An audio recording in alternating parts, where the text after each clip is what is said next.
মা গো, ও মা, কেন তুমি আমাকে ছেড়ে চলে গিয়েছিলে মা?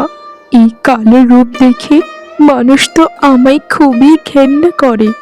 এই সমাজে আমার যে থাকা বড্ড দায় হয়ে গেছে মা। আমি কোথায় যাব? কোথায় গেলে একটু শান্তি পাবো আমি মা?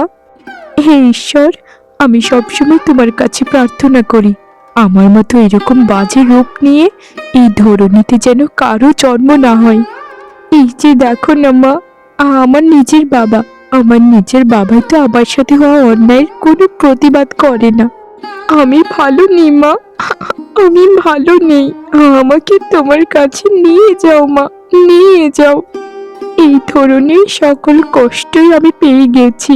সৎ মা সৎ বোনের অত্যাচারে আমার দিন নিপাত করতে খুবই কষ্ট হয় মা, খুবই কষ্ট হয়। কি রে হতচ্ছাড়ি, তা বলি সংসারের কাজগুলো কি করবে শুনি? তোর মরা মা এই ভোর সকালে উঠে উঠে কার কাছে অত শত বিচার দিচ্ছিস আমাদের নামে? তা বলি, তোর যে শকুন মুখের কথায় আমাদের কিন্তু কিচ্ছুটি হবে না। আরে না না মা, আমি তোমাদের নামে কিছুই বলছি না। শুধুমাত্র শরীরটা আমার খুবই খারাপ লাগছে আজকে, তাই একটু শুয়েছিলাম। আমি কিছুক্ষণ পরেই কাজগুলো করে নেব মা, তুমি কোনো চিন্তা করো না। জানো তুমি মা, আজকের এই দিনে আমার নিজের মা মরে গিয়েছিল, তাই আমার মাকে বড্ড বেশি মনে পড়ছে।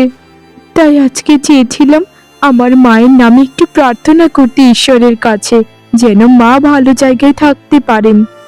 তোর মা জানিস কোথায় আছে? সেটা আমি বলে দিচ্ছি। তোর মা আছে নরকে। নরকের আগুনে তোর মা জ্বলে পড়ে ছারকার হয়ে যাচ্ছে। তোর মা কেন পড়ছে জানিস? কারণ তোর মতো একটা কুৎসিত মেয়েকে পৃথিবীতে জন্ম দিয়েছিল তার জন্য। তোর না আছে সম্মান, না আছে ভালোবাসা। তোর জন্য সমাজে আমার সুন্দরী মেয়েটার কোনো জায়গাই নেই। এটা তুমি কেমন কথা বলছো মা? কারো রূপের জন্য কেউ কি কখনো নরকে যায়? নরক আর স্বর্গ তো নির্ধারণ করে মানুষের ব্যবহার আচার আচরণে। রূপ দিয়ে ঈশ্বর কোনোদিন কারো বিচার করেন না। আর আমার মৃত মাকে নিয়ে এরকম কথা বলো না মা, আমার যে খুবই কষ্ট হয়। আহা কি সুন্দর আমার রূপ, দেখি তো পাগল হয়ে যায়। ও মা গো, এত সুন্দরী আমি, হা হা হা হা হা। এত সুন্দরী কেন আমি, কেন? আমার তো ঈশ্বরের কাছে খুবই একটা প্রশ্ন ছিল, এত সুন্দরী করে কাউকে কি কেউ পাঠায়? এই পুরো গ্রাম ছাড়িয়ে আমার সৌন্দর্যের জয় জয়কার পুরো পৃথিবীতে একদিন ছড়িয়ে পড়বে, এটাই আমার বিশ্বাস। আমার জন্য খুবই ধনী পরিবারের একটা ছেলে আসবে, আমায় বিয়ে করে নিয়ে যাবে। তারপর আমি রাজরানীর মতো সোনার পালঙ্কে শুয়ে শুয়ে দিবাস্বপ্ন দেখে দেখে ঘুমিয়ে পড়বো। আমার সৌন্দর্যটা তো খুবই ভালো ছিল, কিন্তু ঘরে যে একটা সাপ আছে, সে কালো সাপটার জন্য তো আমার সৌন্দর্য মানুষের কাছে ধরাই দিতে যাচ্ছে না। আর ওকে নিয়ে ভাবলে আমার হবেটা কি? ও হচ্ছে আমার সৎ বোন, ওকে যা ইচ্ছে তাই আমি করবো, যা ইচ্ছে তাই আমি বলবো। অসভ্য মেয়ে, সারাটা দিন কোনো কাজকর্ম করে না। বোন পদ্মা, গতকাল রাতে যে তুই বলেছিলিস তোর জন্য হলুদ বাটতে, কিন্তু আজকে যখন নিজেদের জমিতে গেলাম হলুদ আনতে, তখন দেখে গিয়ে সব হলুদ নষ্ট হয়ে গেছে। তাই তোর কথাটি আমি রাখতে পারলাম না পদ্মা, আমায় ক্ষমা করে দিস। কি, তোর এত বড় সাহস? তুই আমার মুখের উপর না করছিস, আবার সাহস করে তুই তো কারি করছিস? দাঁড়া রে হতচ্ছাড়ি, কালের কালি, কালো হাতি। তুই হলুদ আনতে পারবি না, হলুদ বাড়তে পারবি না, তো চুরি করে নিয়ে আয় আমার জন্য। এই সংসারে থাকতে গেলে আমি যা তোকে বলবো তোকে তাই করতে হবে, না হলে কিন্তু ঘাড় ধাক্কা দিয়ে তোকে বের করে দেব। পদ্মা, তুই কি ভুলে যাচ্ছিস বোন? আমাদের মা আলাদা হতে পারে, কিন্তু বাবা তো একজনই, তাই না? তাই আমরা পর কোথায় বল? তুই আর আমি তো বোনই। জানিস বোন, আজকে আমার শরীরটা না বড্ড খারাপ লাগছে। যদি শরীরটা ভালো থাকতো বোন, তাহলে অন্যের বাড়ি থেকে ধার করে হলেও তোর জন্য হলুদ বেটে নিয়ে আসতাম। চুপ কর হতচ্ছাড়ি, তুই আবার মুখে মুখে আমার তর্ক করছিস। এক তো আমার কাজ একটা করে দিতে পারিস না। দাঁড়া, দাঁড়া, তোর আজ হচ্ছে। মাকে এমন বিচার দেবো তোর নামে, তোকে দেখবি যে কি করে। আচ্ছা, তোকে একটা কথা বলবো। তোর ওই রূপখানা কি আয়নায় কখনো দেখেছিস রে? আমার ঘরে যে আয়নাটা আছে বড়, এটাতে একটু তাকিয়ে দেখ, তোকে কতটা বিচ্ছিরি দেখা যায়। আমি এক্ষুনি যাচ্ছি।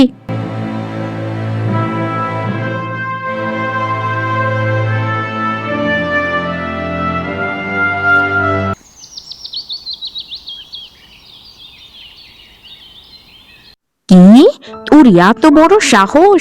ও আমার মেয়ের কোনো কাজই করে দেয় না, তা 3 বেলা যে গান্ডে পিন্ডে গেলে সেটা কিসের জন্য ডাকি শুনি? তুই মা একদম চিন্তা করিস না, ওর একটা ব্যবস্থা আমি করছি। ওর কি ব্যবস্থা করবে তুমি মা? আমাকে যখন বিয়ে দেবে না, তখন দেখবি ওর জন্য আমার বিয়েটাই না আটকে যায়। কারণ ও তো আমার কিছু বছরের বড়, তাই নিয়ম অনুযায়ী তো তাকে আগে বিয়ে দিতে হবে মা। ওর জন্য যদি আমার বিয়েটা আটকে যায়, তাহলে দেখবি মা, ওকে কিন্তু আমি শেষ করে ফেলবো মা, শেষ করে ফেলবো। আচ্ছা মা, তুমিই বলো, আমার মতো এরকম সুন্দরী মেয়ে তুমি কি পৃথিবীতে কোথাও দেখেছো? ওর এত বড় সাহস হয়েছে মা, যে সে প্রত্যেকে বলি বলি বেড়ায় যে আমি নাকি ওর আপন বোন। ও আমার বোন হওয়ার তো যোগ্যতাই রাখে না কোনো, আমার পায়ের নখেরও যোগ্য নয় সে। কি, ওর এত বড় সাহস! ওকে নিজের বোন বলে পরিচয় দেয়? ছি ছি ছি ছি ছি! ওকে আমি দেখাবো খুন। ও তো তোর চাকরানি হবারও যোগ্য নয়। ওই কালী যে নিজেকে কি ভাবে সেটা শুধু বিধাতাই জানে, কিন্তু ওর একটা ব্যবস্থা আমি খুবই তাড়াতাড়ি করছি। তোর বাবাকে বলে রেখেছি যেন ওকে খুব তাড়াতাড়ি একটা বিয়ে করিয়ে দেয়, যে কোনো একটা ছেলের সঙ্গে হলেই হবে। হ্যাঁ মা, ওর যদি একটা বিয়ে হয়ে যায়, তাহলে আমার সারা জীবনের পথের কাঁটা দূর হয়ে যাবে। তারপর আমাকে তোমরা ধুমধাম করে বড়লোক ছেলের কাছে বিয়ে করিয়ে দেবে, বুঝেছো?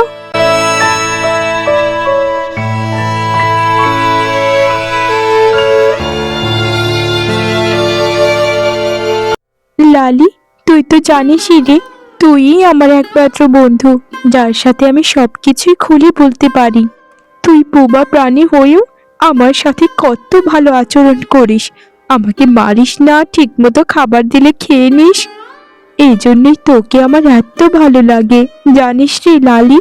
আজকে আমার সৎ মা এবং সৎ বোন কত কথা শুনিয়েছে।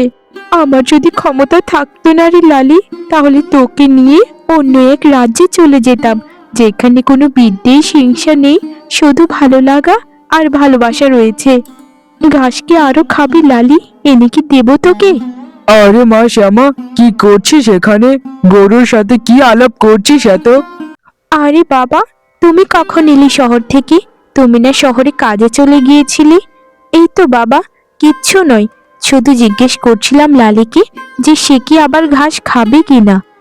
এখানে দাঁড়িয়ে যে আমার সঙ্গে কথা বলছো, এটা যদি মা এবং বোন দেখে, তাহলে কিন্তু হট্টগোল পাকিয়ে ফেলবে।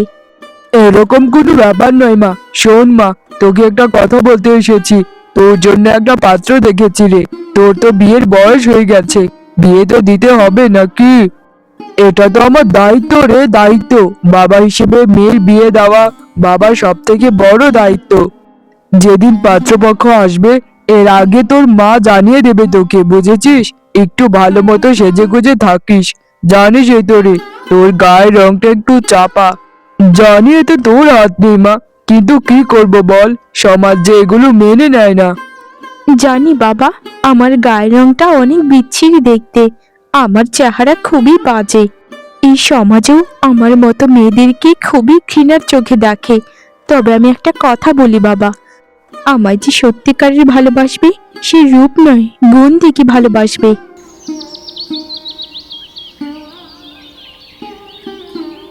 আরে আর কত দাঁড়িয়ে থাকবো আমরা? তা বউ কোথায়? বউকে তাড়াতাড়ি নিয়ে আসুন, মেয়েকে দেখিয়ে আমরা তাড়াতাড়ি বাড়িতে চলে যাব। বাড়িতে কত কাজ আমাদের, বিয়ের সব তোড়জোড় করতে হবে। কি যে বলেন না আপনারা!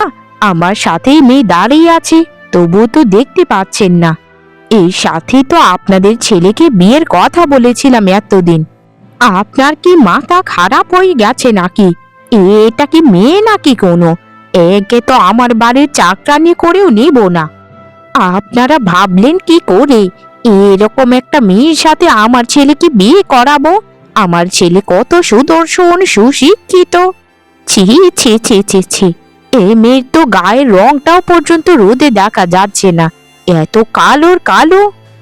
আরে দিদি, কালো হলে কি হবে, কাজকর্ম খুবই ভালো পারে, আপনার সংসারটাকে আগলে আগলে রাখবে। একটু দেখুন না দিদি, আমরা মোটা অঙ্কের যৌতুকও দিতে রাজি আছি, তবু এই মেয়েকে আপনার ঘরের বউ করে নিয়ে যান না। যৌতুকের লোভ আমাদেরকে দেখাবেন না, বুঝেছেন? আমাদের কিন্তু অর্থকড়ি কম নেই। আমাদেরকে বলা হয়েছিল মেয়ের গায়ের রংটা একটু চাপা, কিন্তু কাজকর্ম খুবই ভালো পারে, তাই আমরা এসেছিলাম দেখতে। এখন দেখা যায় কথা আর কাজের মধ্যে আকাশ পাতাল তফাৎ। আমাদের সুন্দরী মেয়ে লাগবে, বুঝেছেন? টাকার প্রয়োজন নেই। আপনাদের যদি এত সুন্দরী মেয়ের দরকার পড়ে থাকতো, তাহলে আমার এখানে এসেছেন কেন বলুন? আমার বোনকে দেখতে আসতে পারতেন। আমার বোন কিন্তু অনেক অনেক বেশি সুন্দরী। তার সৌন্দর্যের কাছে এই পৃথিবীর সব কিছুই হার মানাবে। শুধু পৃথিবী নয়, চাঁদও লজ্জা পাবে তার কাছে, এতই সুন্দরী সে। আমার বদলে ওকে যদি আপনাদের বাড়ির বউ করে নিয়ে যান, তাহলে আপনাদের গ্রামে আপনাদের সম্মান সর্বোচ্চ শিখায় থাকবে।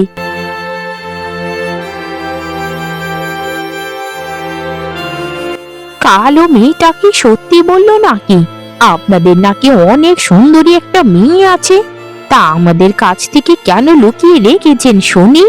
আমরা মেয়েকে যদি দেখে পছন্দ করি, তাহলে শত ভরি গয়না দিয়ে হলেও আমরা আশীর্বাদ করে যাব, কোনো চিন্তা করবেন না। একটু ডাকুন না আপনাদের মেয়েকে দেখি একটু। কই রে আমার মা, কোথায় গেলি রে? এদিকে আয় না রে আমার সুন্দরী মেয়ে। দেখে যা রে মা, দেখে যা, তোর ওই রূপখানা একটু দেখিয়ে দিয়ে যা তো। কোথায় রে মা, এদিকে আয় না রে। ও মা গো মা, আপনাদের কালী মেয়েটা যেভাবে বলেছিল, সে তো তার থেকেও বেশি সুন্দরী। আমাদের ছেলেকে এর সাথে বিয়ে করাবো, এই হবে আমার একমাত্র বৌমা। তোমায় আমি অনেক অনেক গয়না দিয়ে আশীর্বাদ করব বৌমা। তাই নাকি গো? তাহলে তো খুবই ভালো কথা। আমার স্বপ্ন এবার সত্যি হলো বুঝি। তাড়াতাড়ি দিন না, তাড়াতাড়ি আমার গয়নাগুলো আমাকে দিন।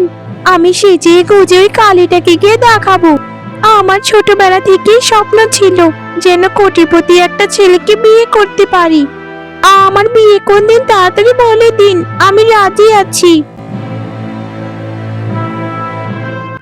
শোন কালী শ্যামা, তোর জন্য তো একটা বহুত খারাপ খবর আছে রে।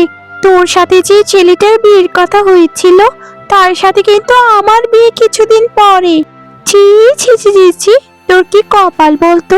শেষমেশ তোর স্বামী শ্বশুর বাড়িও আমার হয়ে গেল। হা হা হা হা হা। শুধু শ্বশুর বাড়ি নয়, আমাকে 100 ভরি গয়না দিয়ে তারপর নিয়ে যাবে।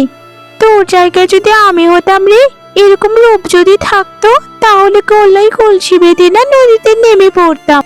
আমার বদলে তোর বিয়ে হয়ে যাচ্ছে, এটা শুনে একটু খারাপ লাগলেও আমি মনে মনে অনেকখানি খুশি হয়েছি। কারণ তুই সারা জীবন সুখে শান্তিতে থাকতে পারবি। ওই বাড়িতে গেলে তোর আর পেছনে ফিরে তাকাতে হবে না। আমি কখনো কোনো দিনেও চাইতাম না যে আমার কোনো বড়লোক বাড়িতে বিয়ে হোক। আমি সবসময় চাইতাম আমার এমন বাড়িতে বিয়ে হোক যে আমায় সত্যিকারের মন থেকে ভালোবাসবে। আমার রূপ দেখে কখনোই সে যেন ভালো না বাসে, এই আশাতেই আমি বুক বেঁধে আছি। দেখিস, একদিন না একদিন ঈশ্বর আমার মনের আশা পূরণ করবেনই করবেন। তুই ওই আশাতেই বুক বেঁধে থাক, আর আমি এদিক দিয়ে ঠ্যাং নিয়ে বিয়ে করে চলে যাই। শোন, আমার কদিন পর বিয়ে, তাই আমাকে বেশি বেশি করে রূপচর্চা করতে হবে। এক্ষুনি আমার সাথে চল পুকুর পাড়ে, ওখানে গিয়ে আমি ভালো মতো গোসল করব। ঠিক আছে বোন, তাই চল। আমি তোর পিছে পিছে যাচ্ছি, তুই আগে আগে যা।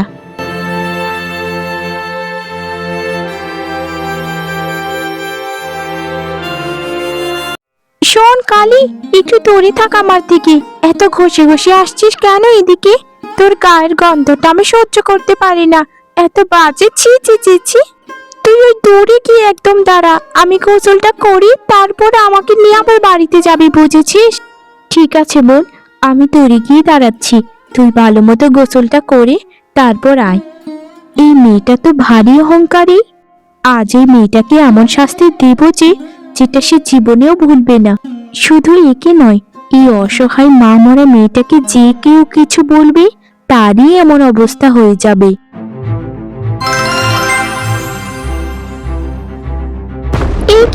এ কি হলো আমার সাথে? আমি এরকম কালো কুচকুচে কি করে হয়ে গেলাম? এ মা, আমি এত বিচ্ছিরি হয়ে গেলাম। আর আর তুই তুই তুই এত সুন্দরী, এত ফর্সা কি করে হয়ে গেলি? বোন, আমি নিজেও বলতে পারি না। বিশ্বাস কর, আমি সত্যি বলতে পারি না। তুই এত কালো কি করে হয়ে গেলি, আর আমি এত সুন্দরী কি করে হয়ে গেলাম? আমি তো নিজের চোখে বিশ্বাস করতে পারছি না। তোর এই অবস্থা দেখি না আমার বড্ড খারাপ লাগছে বোন, বড্ড খারাপ লাগছে। চল না বোন, চল একটা বুদ্ধিমশাইয়ের কাছে যাই। কেন তোর এটা হলো? এটা তো তাড়াতাড়ি বুদ্ধিমশাইকে দেখাতে হবে, না হলে অনেক দেরি হয়ে যাবে।